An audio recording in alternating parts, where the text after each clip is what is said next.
Só um minutinho, ó.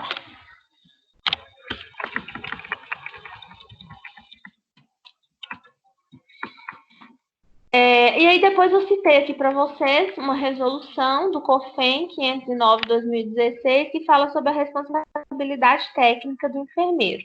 E aí eu expliquei para vocês o que é isso, pedi para vocês lerem essa resolução, né, dizendo que o responsável técnico é aquele que assina como responsável por todas as práticas de enfermagem exercidas na instituição. Então, por exemplo, se você tem o seu negócio próprio, você vai assinar como responsável técnico junto ao conselho regional da sua região, do seu local. Se você está num contexto, por exemplo, da atenção primária, quem é o responsável técnico vai ser o gerente de enfermagem de todo o município.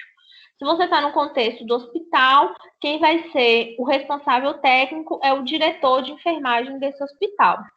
Né? Então, é um responsável técnico por instituição de saúde.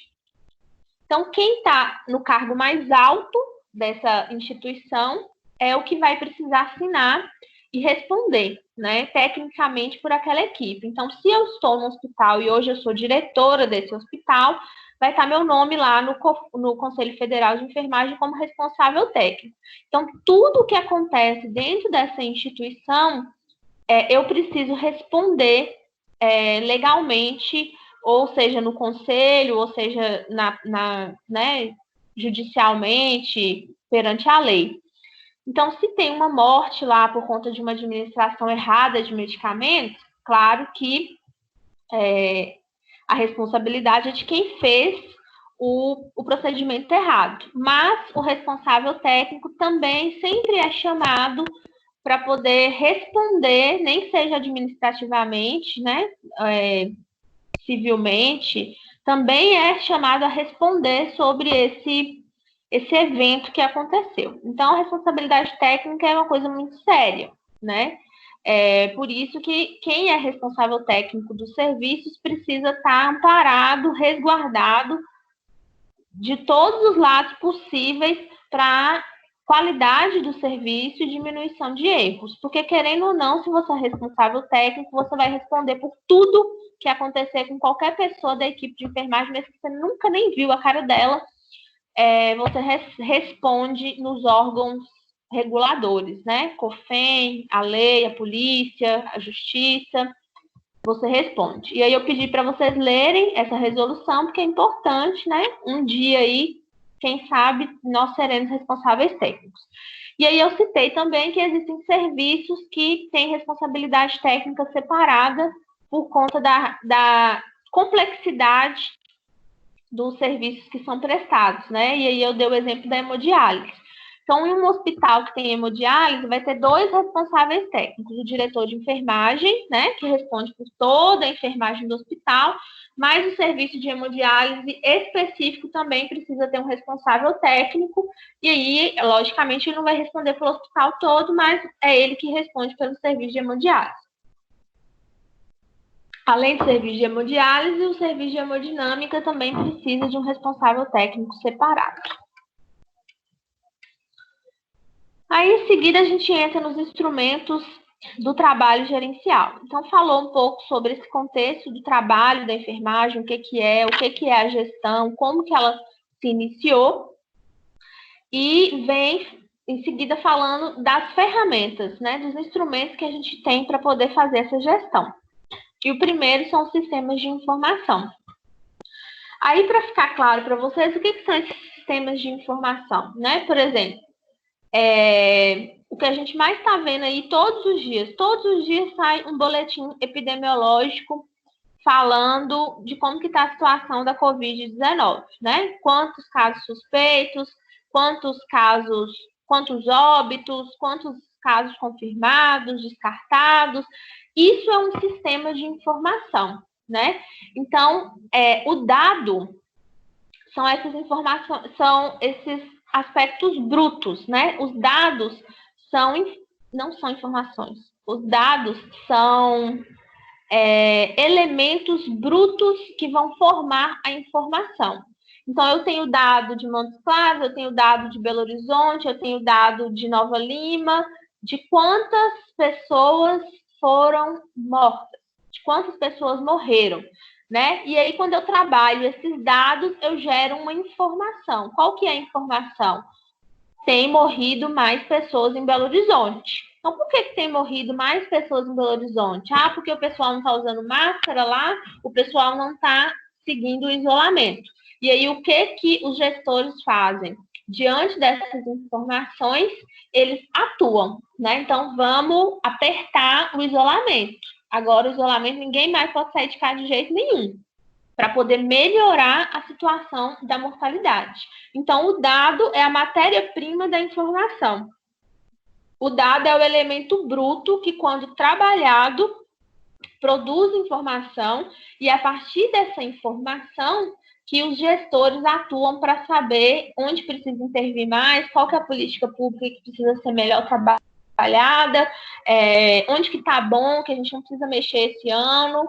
Existem vários sistemas de informação. Eu dei exemplo, por exemplo, aqui da Covid, mas tem o de mortalidade, tem o de nascidos vivos, tem de mortalidade materna.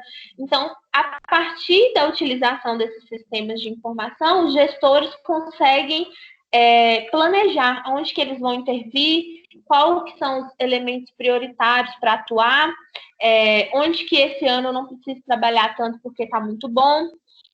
Então, é dessa forma que os sistemas de informação são um instrumento de gestão. Enfim, depois os slides aí vocês já estão cansados de ler, eu vou falando o que eu acho que é melhor, né? Então, ele auxilia, melhora a gestão, melhora a qualidade da assistência, amplia a conectividade da rede, então todos os estados sabem o que está acontecendo no outro estado, né? Sabe como... Olha aí, a gente está tendo uma visão mundial, né? A gente tem esses sistemas de informação, ele chega até lá na OMS. Então, a gente sabe como que está o sistema, a condição de saúde da Covid no mundo inteiro, por conta de um sistema que vai recebendo os dados e gerando informações para produzir estratégias de gestão. Outros instrumentos de trabalho gerencial, né? Aí é nesse momento que dá um pouco... muda um pouco o processo de trabalho em enfermagem. Então, tem aquele modelo racional, tem o modelo histórico-social, e aí, a partir desse momento que surgem os planejamentos normativos e estratégicos, muda um pouco o processo de trabalho em enfermagem. O que aconteceu historicamente, né? A Organização Pan-Americana da Saúde, ela começou a ver que não se planejava em saúde, né? Não tinha, por exemplo, sistemas de informação, não tinha uma comunicação efetiva, cada um fazia de um jeito, não tinha uma organização, uma sistematização, não tinha um planejamento das ações em saúde. Aí, o que essa organização fez? Ela juntou os principais países, fez uma conferência.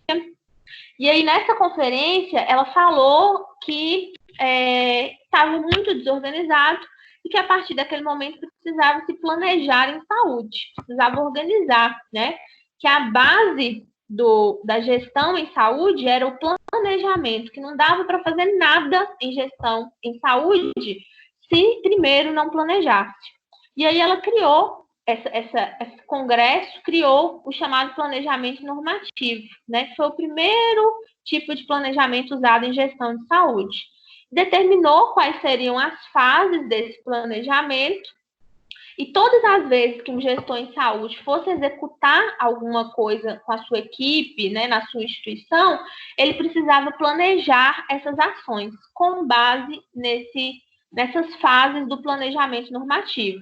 Primeiro fazer um diagnóstico, depois determinar os objetivos, estabelecer prioridades, ver o que se tinha de recurso, estabelecer o plano, desenvolver e, se precisasse, aprimorar, melhorar.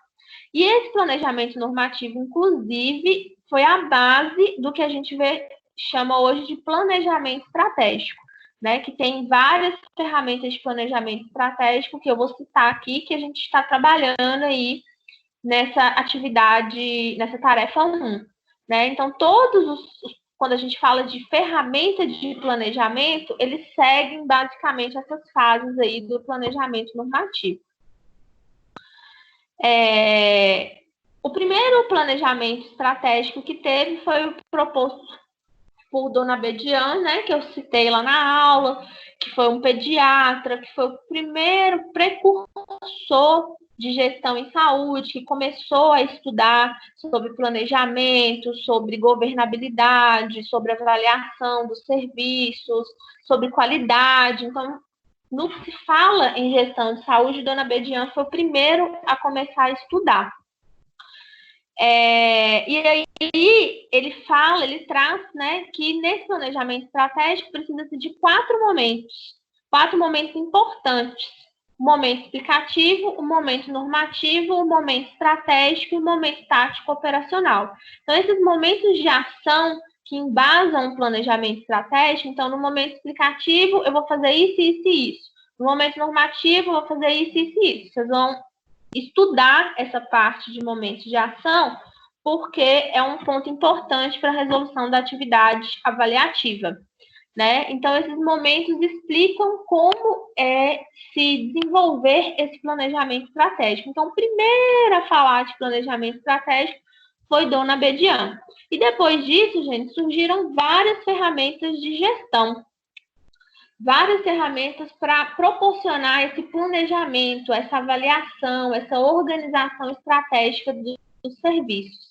E aí eu disse que dentre muitas ferramentas, eu trouxe algumas que são as mais utilizadas na enfermagem, né? Como a análise SWOT, que é uma ferramenta de planejamento, de gestão, para se fazer planejamento estratégico, onde ela avalia as forças e fraquezas da instituição, as oportunidades e as ameaças. Então, vou falar praticamente como que a gente faz SWOT. No SWOT, a gente identifica um problema. Então, o que é identificar o problema? É fazer o diagnóstico. Então, eu faço o diagnóstico de um problema e aí eu faço um esquema mesmo, né? Descrevo, diante desse problema, quais que são as forças e fraquezas na minha instituição, na resolução desse problema, e quais são as oportunidades e as dificuldades, as ameaças, o que pode me impedir de resolver esse problema na minha instituição. Para que eu faço isso? Para poder fazer um diagnóstico mesmo do meu ambiente interno e do ambiente externo à minha instituição, de problemas, de dificuldades, de oportunidades para poder solucionar esse problema. Com a análise SWOT, como o próprio nome diz, eu faço uma análise do entorno desse meu problema para poder elucidar possibilidades de resolução. Aí tem explicando detalhadamente a teoria da SWOT. Outra ferramenta é a 5W2H, né? A 5W2H também é uma ferramenta de gestão, uma ferramenta de planejamento estratégico, tem essas iniciais aí em inglês, né? Então, 5W corresponde a what, why, where, when, who. O que, por quê, onde, quando e quem. E o 2H, how e how much. Como e quanto. Então, praticamente, como que eu faço 5W2H? A mesma coisa. Eu ponho uma meta, né? Então, eu faço um diagnóstico, identifico quais são os problemas. Então, antes do planejamento em saúde, sempre tem que ter um diagnóstico. Eu tenho que diagnosticar o problema, o que eu quero trabalhar. E aí, eu escolho uma ferramenta para poder trabalhar esse problema. Então, se eu vejo que o meu problema são as pessoas que não lavam a mão na minha instituição, qual que é a minha meta? Minha meta é fazer com que essas pessoas comecem a lavar as mãos. E para isso eu faço um planejamento, utilizando 5W2H. Então, o que eu quero? What? Eu quero que as pessoas lavem as mãos. Why? Por quê? Porque elas lavando as mãos, eu vou estar atendendo a meta internacional de segurança do paciente e tenho mais chance de ser acreditado. Where? Onde? Em todos os setores dessa instituição. Quando, né? Quando eu preciso resolver esse problema? No primeiro semestre de 2020. Quem vai resolver esse problema? CCIH? Comissão de Educação Permanente? Né? Como vai resolver esse problema? Vai fazer um treinamento? Vai fazer uma ação de sensibilização? Vai fazer uma blitz? Vai punir? Enfim. E quanto que vai cobrar? Então, eu destrincho, né? Eu faço todo um planejamento, eu destrincho uma estratégia para resolver um problema. Aí tem o quadrinho, né? Normalmente o 5W2H a gente faz, inclusive, esse quadro. E vai preenchendo ele. É bem didático mesmo. É bem óbvio. Cada coisinha que eu tenho que pôr aí nesse quadrinho. PDCA também é uma ferramenta de planejamento, né? Essas ferramentas que eu trago no final dessa aula, gente, não tem na apostila, tá? Lá fala de sistemas de informação, mas essas ferramentas aqui é prática, é vivência mesmo, né? É importante, é um conteúdo a mais, porque vocês podem fazer uso dessas ferramentas quando vocês começarem a atuar como gestores, né? Então, atuando como gestores, vocês sabem que vocês vão ter que fazer diagnóstico e planejamento o tempo todo. Como que eu vou fazer isso? Então, usando essas ferramentas que eu trago aqui no final dessa aula. Então, aqui é bem prático mesmo, é o dia a dia do enfermeiro, a utilização dessas ferramentas aqui para auxiliar, né? Então, você, como um bom enfermeiro, tem que saber que existem essas ferramentas e que você pode usar. Isso vai te destacar, né, no contexto de gestão da sua instituição, vai chamar atenção, porque você tem domínio de ferramentas importantes de administração na enfermagem. E aí, outro exemplo é a PDCA, né, que aí vocês vão estudar também, aprofundar, né, como fazer essa PDCA. Ela tem 4 pontos importantes, que é o planejar, né, o definir os meios, né? Como você vai alcançar esse planejamento que você está, a sua meta, a execução, né? E a parte que a gente avalia, né? Que a gente age naquilo que foi planejado, mas não foi atingido. Então, aí umas letrinhas em inglês também. Outra forma de planejamento estratégico é o mapeamento de processos. O que é mapear processos? É fazer tipo uma análise, tipo o que um investigador de polícia faz, né? Ele tem uma cena de crime, ele mapeia lá tudo o que aconteceu para poder tentar desvendar quem é o assassino. Então, no mapeamento de processos, vamos supor que você tem aí, eu dei o exemplo da lavagem das mãos. Lá no bloco cirúrgico, começou a ter um alto índice de infecção. E aí você vai começar a mapear o processo cirúrgico para poder ver aonde que está acontecendo a falha e aí poder executar. Então, o processo de cirurgia começa no momento em que essa cirurgia é marcada, né? Agendada. Então, vou falar bem a grosso modo para vocês entenderem. Então, marcou a cirurgia, separou os materiais, o cirurgião chegou, lavou a mão, se paramentou, fez o ato. Então, quem é o gestor começa a mapear todo esse processo. Como que está sendo esse agendamento? Como que está sendo a conservação dos materiais, a dispensação dos materiais? Como que esse cirurgião está lavando a mão? Como que ele está se paramentando? Então, faz um mapeamento de todo o processo para poder identificar os pontos fortes, os pontos fracos, aonde que está as falhas, como esses eventos, né, como esse processo está acontecendo e aí poder planejar em cima dele. Então, uma das ferramentas para mapear processos, então isso que eu falei, está tudo aí nesses slides, é a CIPOC, né? CIPOC é uma ferramenta que a gente utiliza para mapear processos. Então, desde o início lá, né, dos fornecedores, o S, a gente mapeia esse processo da forma como eu falei, levando em consideração cada letrinha dessa. Então, no S, o que eu vou fazer? Se eu vou analisar o processo cirúrgico, então eu tenho que ver lá no início, será que esse material que eu estou recebendo está aumentando a infecção? relacionada à cirurgia. Será que esse material que eu estou recebendo do meu fornecedor, ele é bem esterilizado?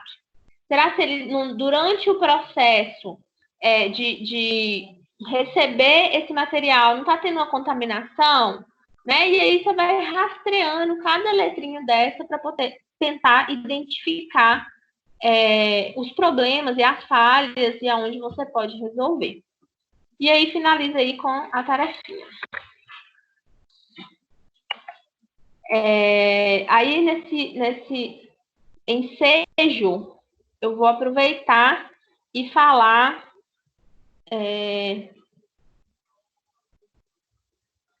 aparecendo minha cara aí? Acho que tá, né? Agora tá. Eu vou aproveitar e falar dos trabalhos, né? Então, os trabalhos, eu tinha combinado com vocês que a gente iria entregar assim que voltasse. Só que eu já não estou mais segura quanto a esse momento da volta, quando vai acontecer. E, além disso, eu tenho uma data para lançar as notas, né? Então, dessa forma, eu vou pedir para que vocês me enviem a tarefa 1, 2 e 3 por e-mail. Como que eu vou enviar? Você vai tirar foto e me enviar, você vai escanear e me enviar, você vai baixar um aplicativo grátis aí, que com certeza alguns colegas vai sugerir, e tirar a foto, escanear e me mandar. Então, do jeito que você quiser, você vai me enviar por e-mail as tarefas. Então, quem não tem meu e-mail, os líderes têm o meu e-mail pessoal, pode pegar. E aí eu vou repetir agora pessoalmente, porque eu fico até com medo, às vezes, de falar ou por e-mail ou por mensagem e parecer grosseira, porque né, não é a mesma coisa da gente estar falando ao vivo, né? A gente sabe que tecnologia é muito bom, mas tem isso também. Às vezes você lê uma coisa e fica parecendo que você está escutando de outra forma, né?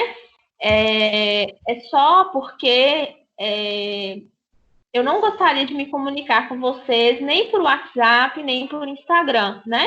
Então, aí são redes sociais, são redes para a gente interagir, para a gente brincar, para a gente conversar, né? Não é uma forma, não é um meio formal para a gente se comunicar como professor e estudante, né? Então, eu pedi para o pessoal, para os líderes reforçarem que a gente vai se comunicar por e-mail, tá? Para poder ser uma comunicação boa para vocês e boa para mim também.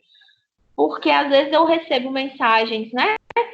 Eu falei até lá na mensagem, sábado, meia-noite, 1h da manhã, 6h da manhã, e também não fica confortável para mim. Então, para ser bom para vocês e para mim, eu acho que o e-mail é o melhor, né? Eu sempre respondo muito rápido, eu respondo todo mundo, eu tiro as dúvidas, e assim vai ser melhor para a gente se comunicar. Então, tudo pode ser direcionado lá para o meu e-mail e a gente vai conversando e tirando as dúvidas. Então, a comunicação, ela é aberta, né? Vocês podem comunicar comigo do jeito que for, a hora que for, mas vai ser por e-mail. Então, vocês vão me mandar por e-mail essas atividades escaneadas, ou a foto, ou como for. Até que dia? Até dia 1º de maio, tá? Então, de hoje, já dei aí bastante tempo, inclusive, para fazer. Quem já tiver feito já pode mandar. Então, até dia 1º de maio, a tarefa 1, a tarefa 2 e a tarefa 3, que está no final das aulas, vocês vão me enviar por e-mail. E se tiver alguma dúvida relacionada ao conteúdo, ou ao AVA, a tarefa, também pode me mandar por e-mail, que a gente tira as dúvidas. Então, falado do trabalho, então vocês já podem me mandar. O prazo máximo até dia 1º de maio. Depois disso, não tem jeito mais, que é o prazo máximo que eu tenho para poder lançar as notas.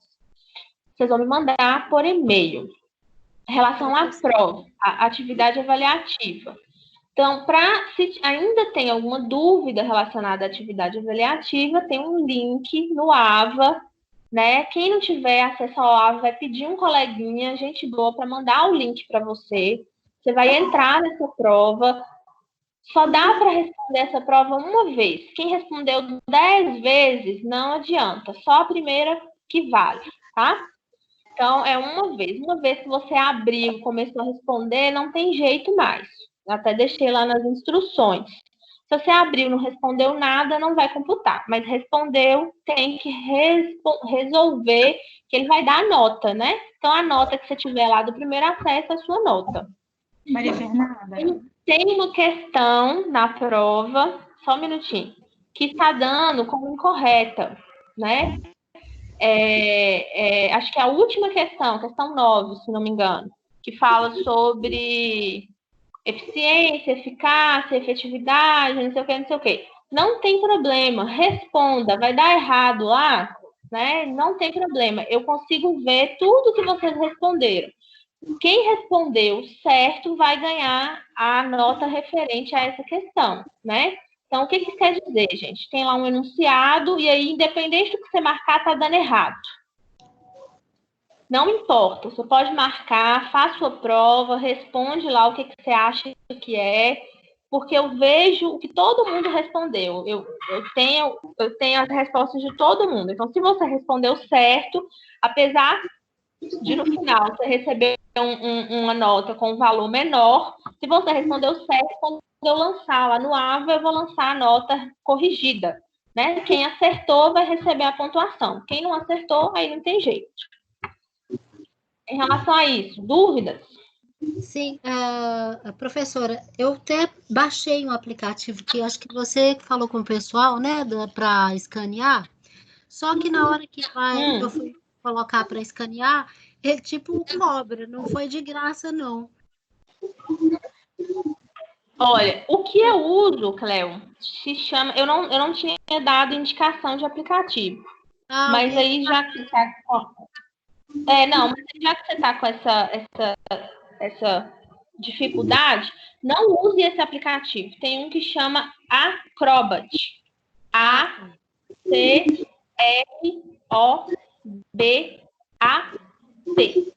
Esse aplicativo eu consigo escanear grátis. Tá? Agora, se tiver alguma dificuldade em relação a isso, tira foto e me manda. Não tem problema. Tá? Tá bom. Tá ótimo. Tá ok. Maria Fernanda, sobre essas atividades, quais são? Como eu estou entrando agora, eu estou perdida. No final, eu vou falar especificamente, então, para você. Eu te mandei o e-mail, e nesse e-mail tem 3 aulas. No final de cada uma dessas aulas, tem as tarefas. Então, por exemplo, nessa apresentação que eu acabei de fazer, no final dela, tem a tarefa, né? Que é a tarefa 1.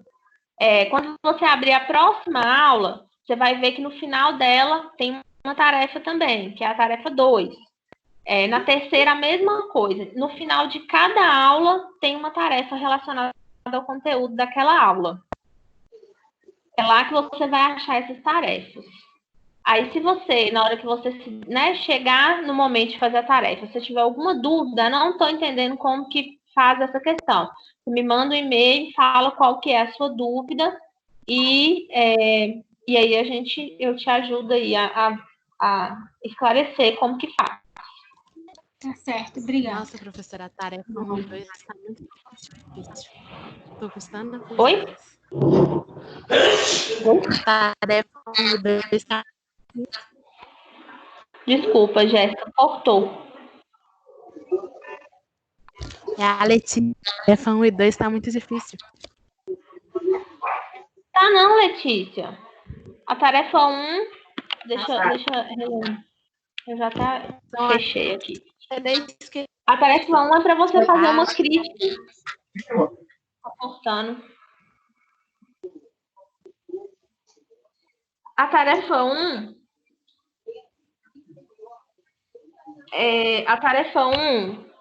primeiro, a questão 1, você vai fazer uma crítica ao modelo racional. Né? Então, você vai ler o modelo racional e vai fazer uma crítica, positiva ou negativa. Então, o que eu disse? Não tem certo ou errado.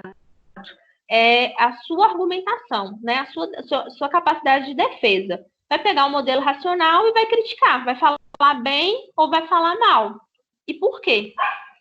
Na 2, você vai criar seu próprio modelo de gestão. Então, criou o modelo 1, criou o modelo racional, criou o modelo histórico-social. Você vai criar o modelo Maria Fernanda. Como que eu vou criar esse modelo? Você vai pegar o que tem de melhor no modelo racional, o que tem de melhor no modelo histórico-social e criar sua forma de trabalho da enfermagem.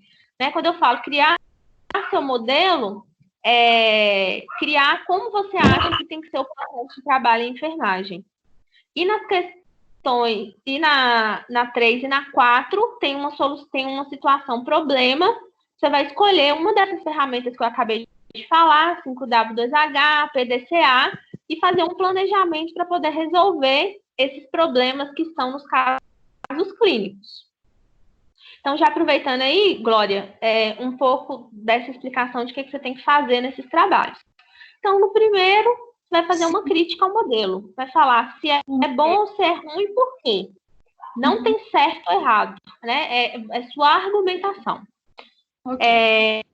Na 2, você vai criar o seu próprio modelo. Então, de tudo que você leu desses modelos que existiam, cria o seu. Como você acha que tem que ser o processo de trabalho na enfermagem? Você acha que tem que ser por divisão de tarefas? Você acha que tem que ser por continuidade? Então, crie seu modelo. E na 3 e 4, você vai pegar uma dessas ferramentas, PDCA, 5W2H, CIPOC, e vai planejar como resolver aquelas situações, problemas. A tarefa 2 é importante eu falar, porque está pedindo para você usar o manual da ONA para poder acreditar um setor de terapia intensiva. Então, quem já me mandou só os aspectos gerais da acreditação. Processo voluntário, essa instituição tem que estar aí há mais de um ano credenciada, mas não falou dos requisitos específicos da terapia intensiva, né? E aí eu disse que esse manual da ONA, ele está disponível amplo acesso no Google. Você vai digitar no Google Manual de Acreditação da ONA. Na hora que você chegar nesse manual, você tem que ir lá no setor de terapia intensiva e ver quais são os aspectos específicos para acreditar a terapia intensiva. Então, não pode falar só do geral. E na atividade 3, vai fazer uma explicação, né, conforme está lá no final da apresentação, sobre os transtornos de ansiedade, depressão e síndrome de Burnout, que interferem na qualidade de vida dos trabalhadores de enfermagem. Perguntas? Ô, Maria Fernanda. Tá me ouvindo? Tô, pode falar. Deixa eu te perguntar. Eu tinha te mandado lá aquela questão lá no e-mail da questão da prova. Aí você falou dessa aí que você tinha falado que está dando um erro. Aquela outra que eu te mandei também pode estar dando um erro e você vai considerar o que é certo, o que está marcado correto? Qual que é a questão, Sara? Sem falar a resposta correta. Não estou lembrando. É a última que fala das comissões lá. Ah, tá. Essa aí eu esqueci de olhar. Essa aí eu vou... Porque na minha deu errada, mas eu olhei a cor e tá correta. Essa aí eu vou ter que olhar. Essa aí eu esqueci de olhar. Eu vou olhar e retorno para vocês. Tá? Beleza. Beleza. Tá, então vamos dar continuidade aqui. O segundo conteúdo, ele começa a falar... Deixa eu compartilhar aqui. Ele começa a falar sobre gestão da qualidade e acreditação, né?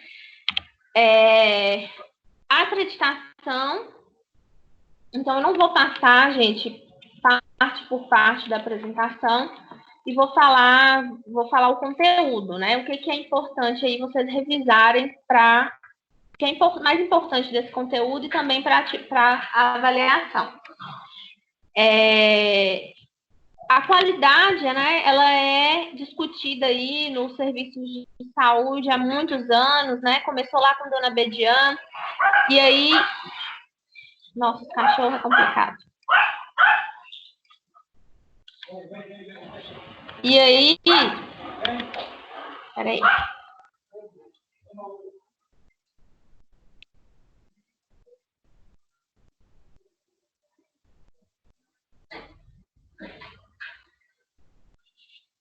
Pronto.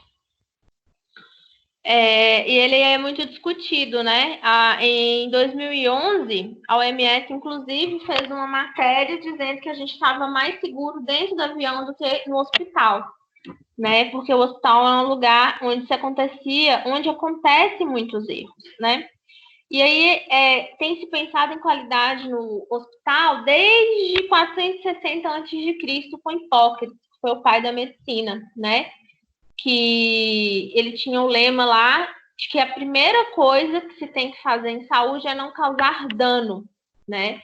E aí passa aí por várias pessoas que estudaram infecção, né? Como as pessoas influenciavam as pessoas que eu digo, os trabalhadores da saúde influenciavam no acometimento das doenças, a própria Florence, né? Que foi precursora aí de cuidados de controle de infecção hospitalar. E aí tem se falado de qualidade há muitos anos em saúde, só que é uma coisa muito difícil de se alcançar, né? E nos últimos anos tem sido o topo da discussão em saúde. Na verdade, começou aí em 1940 com a acreditação hospitalar, e desde então vem se buscando métodos, meios, né, formas de melhorar a qualidade nas instituições de saúde. Né? Quando eu falo hospital, vocês pensem sempre em instituições de saúde, né, em locais onde prestam assistência à saúde, seja em qualquer nível de assistência. Então, a saúde, pensar em saúde é muito complexo. É muito complexo cuidar das pessoas, né? Exige muito. E para a gente começar a falar disso, a primeira coisa que vocês têm que ter em mente é que é intrínseco ao nosso processo de trabalho, ou seja, o erro é humano, né? E nós somos humanos cuidando de humanos.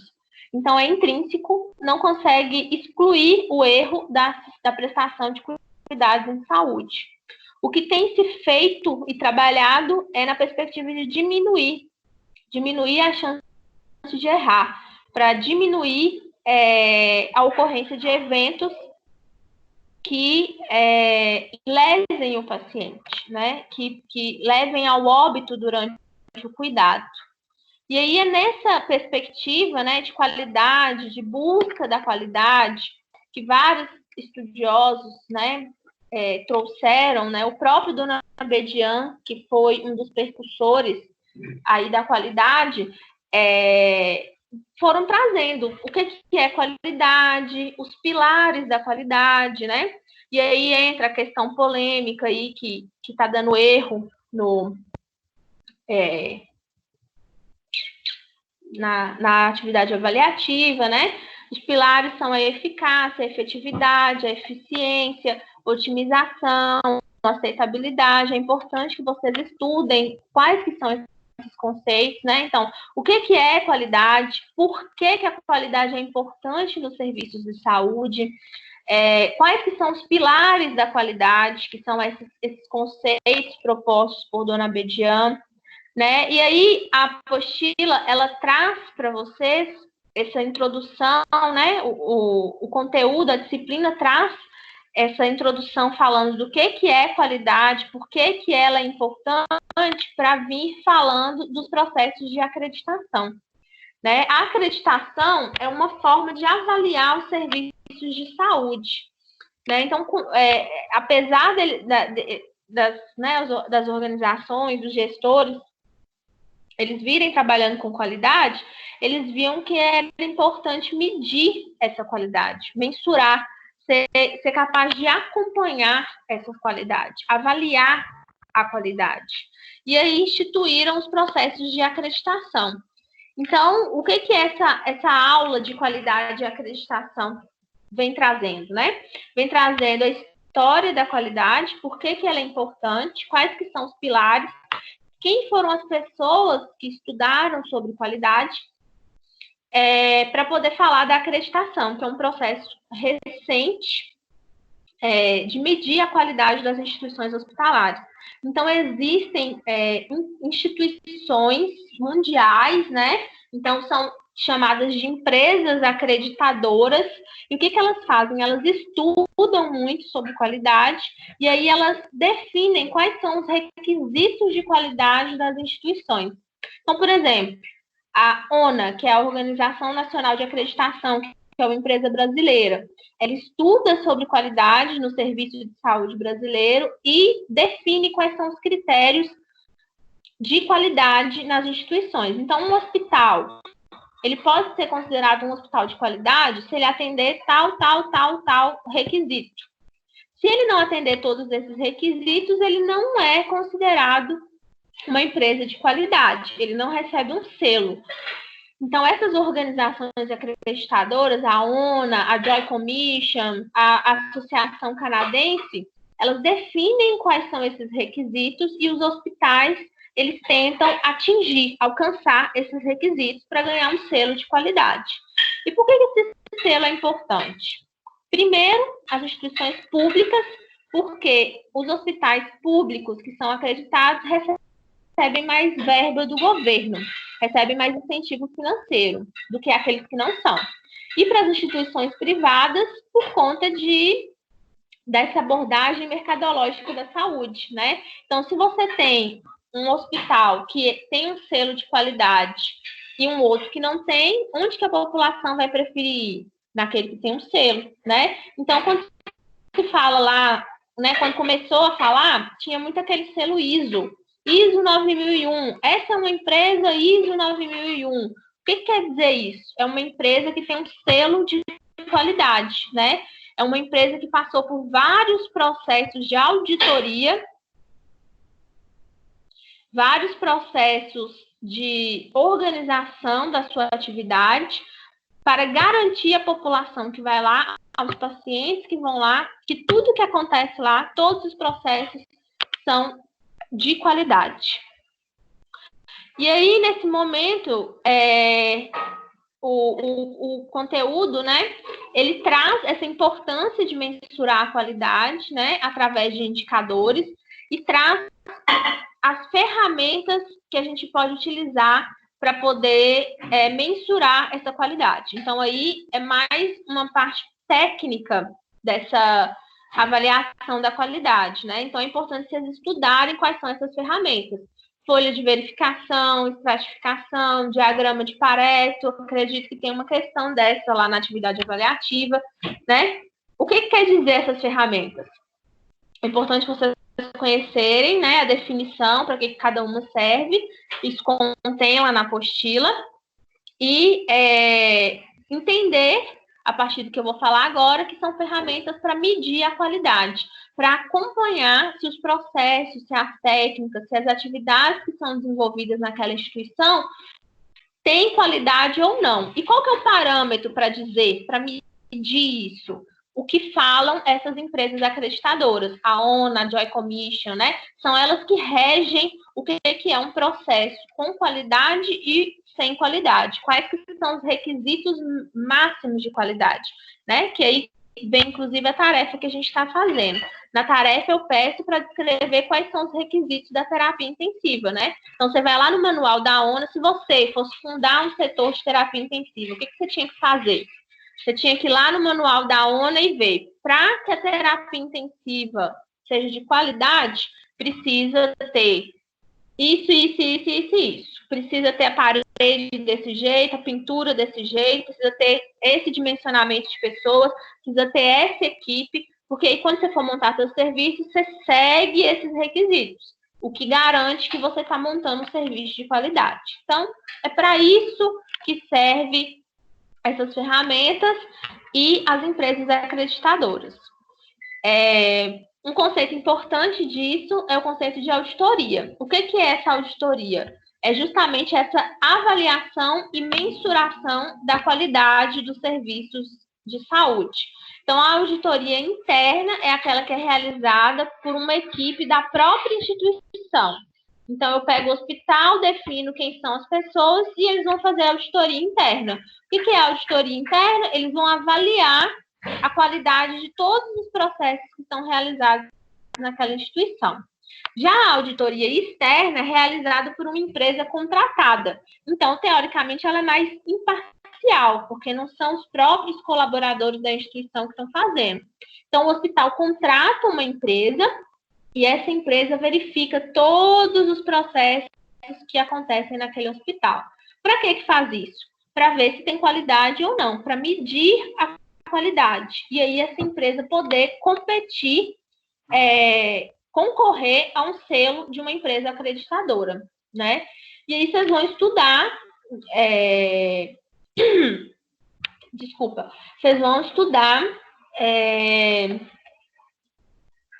sobre como é o processo de acreditação para a empresa brasileira, que é a Organização Nacional de Acreditação. O que precisa para uma empresa, um hospital ser acreditado? Quais que são os requisitos, né? Que inclusive, que a nossa tarefa traz. Quais que são... Só um minutinho.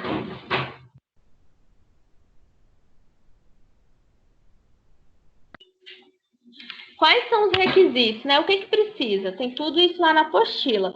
O que é importante eu saber isso, Maria Fernanda? Saber isso tecnicamente, com prática, né? Porque quando você for gestor de um hospital, e aí a tendência é que todos os hospitais, todas as instituições busquem o selo de acreditação por conta de dinheiro, com certeza você vai se deparar com a necessidade de saber como esse processo acontece. Né? Você vai precisar usar essas ferramentas. Então, essa atividade é para que vocês pratiquem né, se familiarizem com o processo de acreditação, porque se hoje, né, você trabalhando na enfermagem não passa por isso, ou passou, futuramente você vai passar. Né? Porque os hospitais vão ficando para trás se não buscarem acreditação. Aí eu vou compartilhar aqui, eu acho que isso aqui vai até responder o questionamento da Sara. Esse slide aqui. Atualmente, 3 organizações se destacam na monitoração da qualidade. Está aparecendo aí para vocês? Sim. Acho que isso aqui vai responder o questionamento da questão da Sara, tá? Atualmente, 3 organizações se destacam na monitoração da qualidade dos serviços de saúde hospitalares no Brasil e certificam as instituições com selos de qualidade. Então, quais são as 3 principais empresas acreditadoras que tem no Brasil e no mundo, né? A ONA, que é a brasileira, Organização Nacional de Acreditação, a Joint Commission Accreditation of Healthcare Organization e a canadense, Canadian Council on Health Services Accreditation. Eu acho que isso aí responde o seu questionamento, Sara. E aí é importante a gente saber quais são essas empresas aí para a vida e também para resolver uma questão aí da prova, da atividade avaliativa. Seguido a isso, gente, quando você for acompanhando a aula traz os principais pontos importantes do processo de acreditação brasileiro. Né? O hospital pode escolher uma empresa americana para se acreditar, uma empresa internacional, pode, né? Vai pagar mais caro por isso. A gente tem uma brasileira, que é a ONA, né? Que também garante um selo de qualidade. E aí, no restante dessa aula de qualidade e acreditação, vem falando como se dá o processo de acreditação pela Organização Nacional de Acreditação, a ONA, né? E aí, o que eles avaliam, né? Que principalmente as metas de segurança do paciente. O processo de acreditação de todas essas empresas se baseiam nas 6 metas de segurança do paciente. É muito importante a gente saber, e aí tem aí na aula quais são essas metas, tem na apostila, tem nos livros, né? Que eu dou como bibliografia. No final, tem a tarefinha falando sobre a acreditação lá na terapia intensiva. Finalizando, que foi a última aula, né? Que inclusive está gravada, né? Tá mais fácil de assistir. Não foi igual essas outras que foram as presenciais. Continua falando de qualidade, só que aí fala da qualidade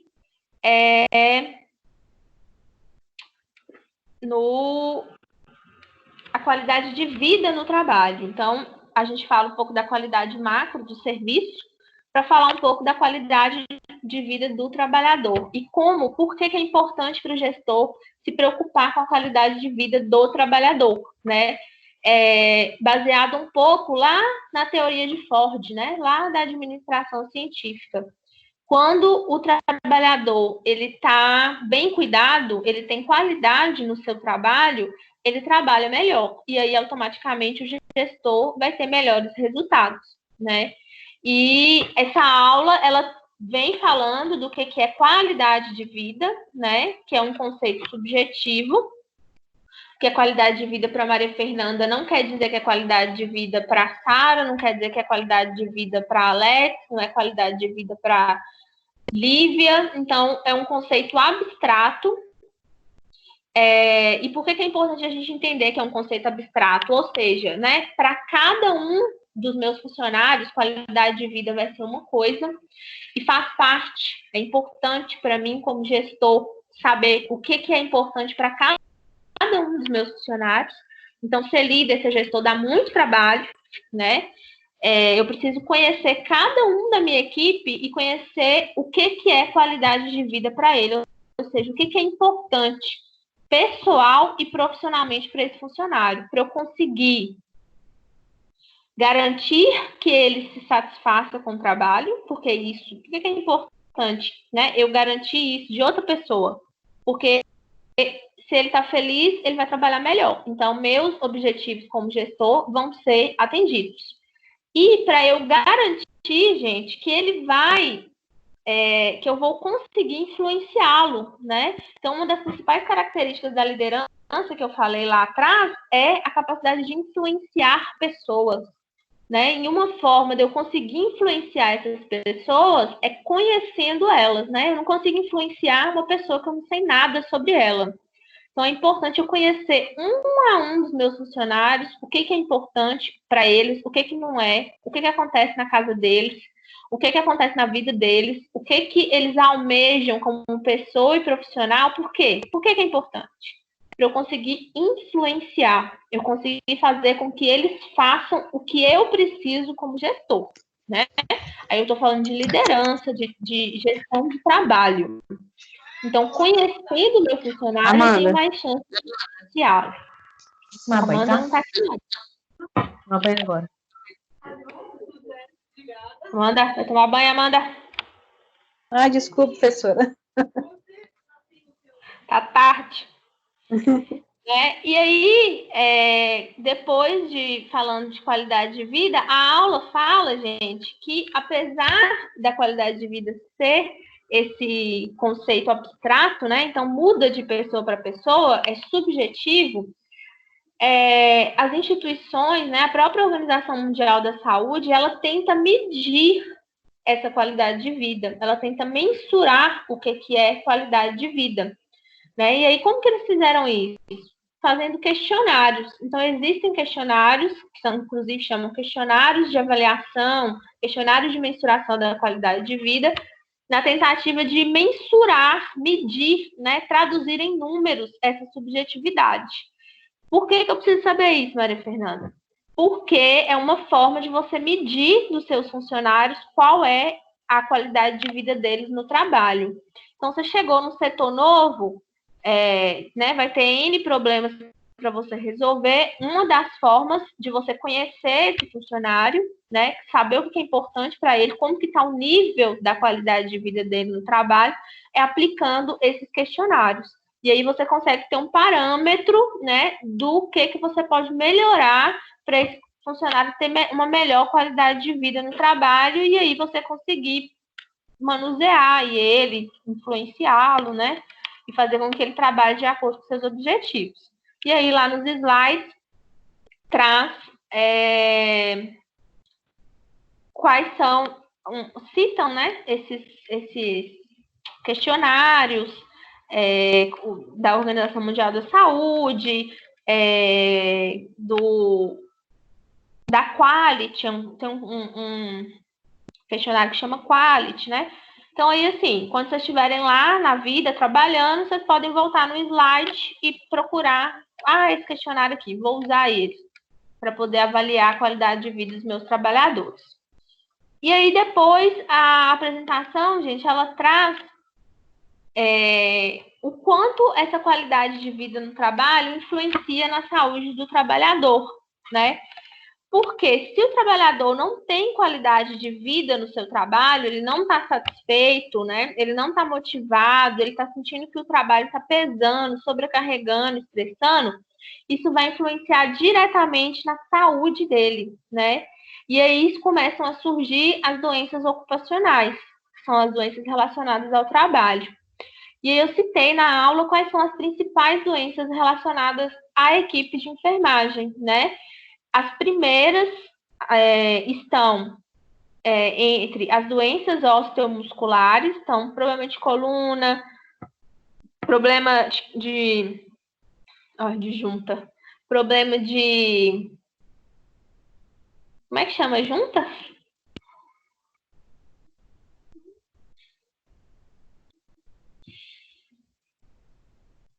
Articulações, né? Isso. Problema de articulação, problemas musculares e as doenças mentais, né? Então, uma das principais formas de adoecimento das equipes de enfermagem são as doenças osteomusculares e as doenças mentais. E aí, dentre as doenças mentais, se destaca, né, a ansiedade, o transtorno de ansiedade, a depressão e a síndrome de Burnout. Né? A síndrome de Burnout é uma das principais formas de adoecimento mental da equipe de enfermagem, né? Gerando aí muito afastamento do trabalho, que é o chamado absenteísmo. E aí na aula eu disse da importância da gente conhecer essa palavrinha, né? Como gestor de enfermagem a gente vai trabalhar muito com ela.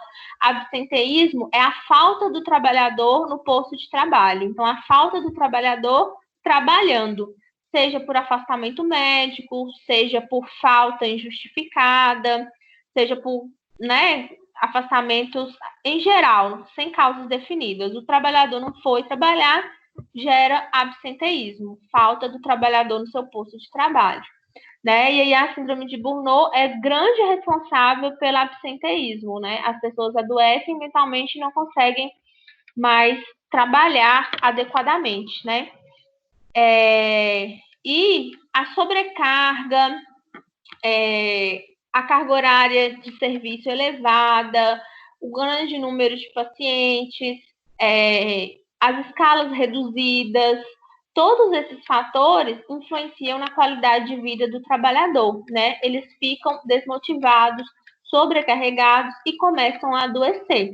Eles adoecendo, gera um efeito cascata. Falta mais gente, sempre vai ter muito paciente. Quem sobrou fica mais sobrecarregado ainda. Então, quando uns estão voltando de licença, os outros estão entrando. Então, é um ciclo vicioso de sobrecarga que adoecem os trabalhadores de enfermagem. E aí, no final dessa apresentação, tem uma tarefa pedindo para vocês escreverem em 15 linhas sobre essas doenças mentais que afetam os trabalhadores de enfermagem, né? Burnout, depressão, estresse e ansiedade, né? O que são e como elas interferem no dia a dia do trabalhador de enfermagem, né? Como repercute nos serviços. Então, basicamente, esse é um resumo aí da atividade avaliativa, dos trabalhos e do conteúdo dado até o momento, né? E aí, a partir de agora, e eu já disse isso em algum momento hoje, também nas aulas passadas, a gente começa a falar um pouco mais de gestão de recursos humanos, que a gente vai falar sobre as escalas e o dimensionamento. Eu tive que fazer uma troca aí com o professor Mário, porque ele estava com o conteúdo atrasado, parece. E aí, a nossa perspectiva na verdade, o nosso conteúdo já está basicamente acabando. Eu ensino para vocês a montar as escalas e falo um pouco de recursos físicos e materiais. E essa parte de gestão em saúde finaliza. Na próxima aula, a gente vai falar sobre as escalas, né? Que eu disse que eu vou mandar para vocês as escalas para vocês imprimirem. Para vocês fazerem, eu vou ensinando e vocês vão fazendo aí do lado daí, né? E aí eu preciso que vocês imprimam aí pelo menos 4 cópias dessa escala. Se não conseguir imprimir, você pode tentar assistir a aula pelo celular e utilizar o arquivo no computador, né? Aí você abre aí, copia e cola várias planilhas e assiste pelo celular e faz no computador. Eu não sei, foi as duas estratégias que eu pensei. Ou imprime, ou tenta fazer dessa forma, porque se você não fizer à medida que eu for explicando, vai ser muito difícil você conseguir assimilar, né? Porque a gente já vai ter que fazer a distância. E aí, se você não for acompanhando passo a passo, fica difícil de você aprender, tá? E aí, esse é um ponto importantíssimo da disciplina, porque é privativo do enfermeiro, né? As escalas e o dimensionamento de pessoas. Então, isso vocês têm que saber de qualquer jeito, que quando vocês entrarem para o serviço para ser enfermeiro, vai ser a primeira coisa que vocês vão mexer, vai ser com escala. Tudo é escala, na verdade. É escala o tempo inteiro. Né? Só mexe com escala, escala, escala, então precisa aprender a fazer, pelo menos ter um domínio inicial aqui, porque também é prática. Então, ou vocês imprimem, ou então faz isso. Vai mexendo no arquivo no computador e assiste a aula pelo celular, se programe nesse sentido. Eu vou mandar essas escalas por e-mail para os líderes. Posso mandar pelo WhatsApp também e posto lá no AVA para ficar o acesso fácil para todo mundo. Alguma pergunta, gente? Dúvidas, questões?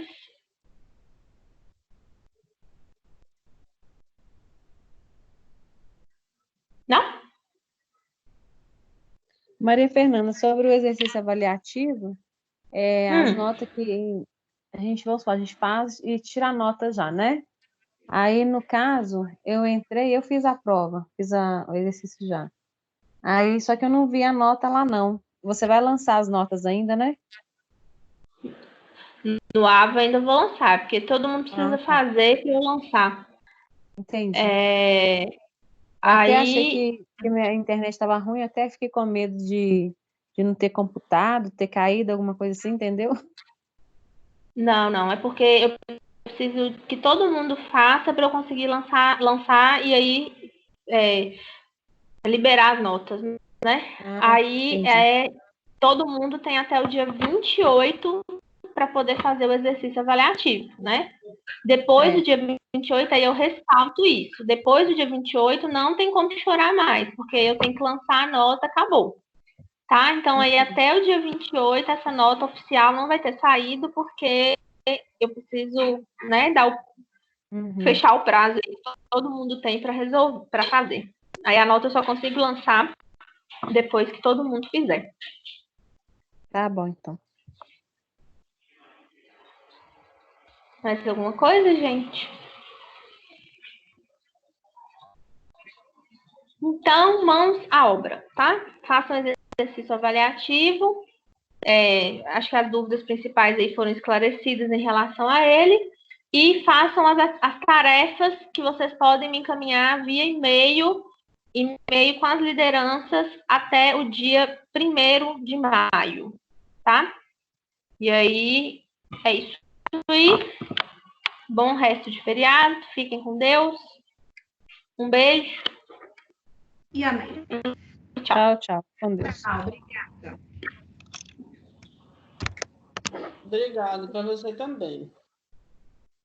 Beijo.